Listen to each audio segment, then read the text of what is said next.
All right, you guys are diving into the second main chunk of the book of Genesis. Last week you were in the first main part, and you'll recall that it sets up the storyline of the entire Bible. It's the story of Yahweh, the Creator God. He makes all things. He creates humanity to be an authority, to rule, and to help the world flourish and prosper, and humans choose sin and rebellion. And so the stories of rebellion, you remember, just were about the world and humanity just spinning out of control in sin and selfishness. The next main section of the book is what God is doing to respond to human rebellion and sin, and that's in Abraham and his family. So remember, the key hinge piece of the entire book was right here in chapter 12. God promises to Abram that he's going to bless him.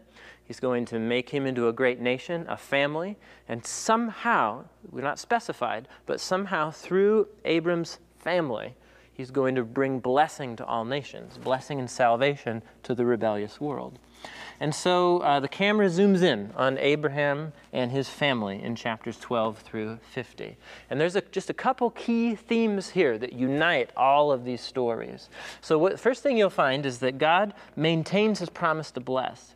And so the blessing to Abram and then to the following generations is repeated over and over and over again. Look for the words blessing as you read through the book. So there's the stories about Abraham.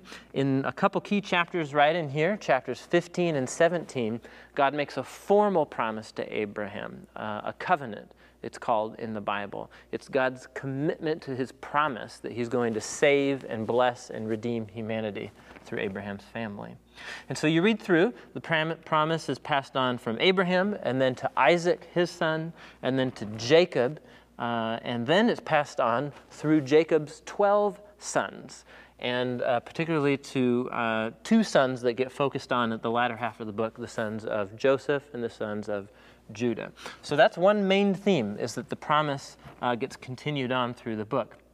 But it's not like things are not all rosy, right? Because the problem is that God's working with humans to work out his salvation, right?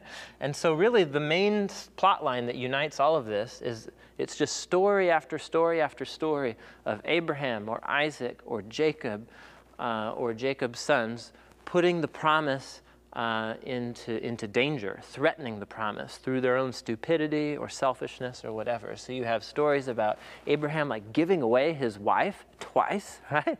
So you have stories, his son Isaac does the same. They're very human stories about the struggle that God's people have to trust in God's promises. So there's stories about Abraham's faith being tested, right, or Isaac's faith. There's the stories about Jacob, and Jacob is a total chump. His name means deceiver, and he deceives his brother. He's a liar. He's a cheat. But God is committed to work out his salvation and his blessing, even in spite of Jacob's stupidity and stubbornness. And so that's what those stories about Jacob are all about. It's a very human story about human sin, ignorance, stupidity, stupid decisions that people make, but God is at work no matter what. And that story, that theme gets summarized here at the end of the book. Jacob has a whole bunch of sons, 12 sons, and there's a whole bunch of sibling rivalry. Most of the sons hate one of the youngest sons named Joseph, and so they kidnap him, they try to kill him, they sell him to slavery down in Egypt. And what these Joseph stories are about at the end here, they really are summarizing the entire book. God is committed to working out his plan of salvation through human beings, through Abraham and his family. But all the main characters of the story constantly rebel and threaten God's promises. And so these Joseph stories are all about how is God going to save and work out his plan despite what Joseph's brothers are trying to do to him, to kill him.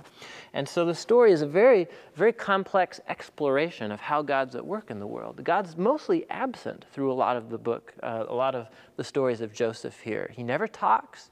He's working behind the scenes. But when he shows up to save and to redeem.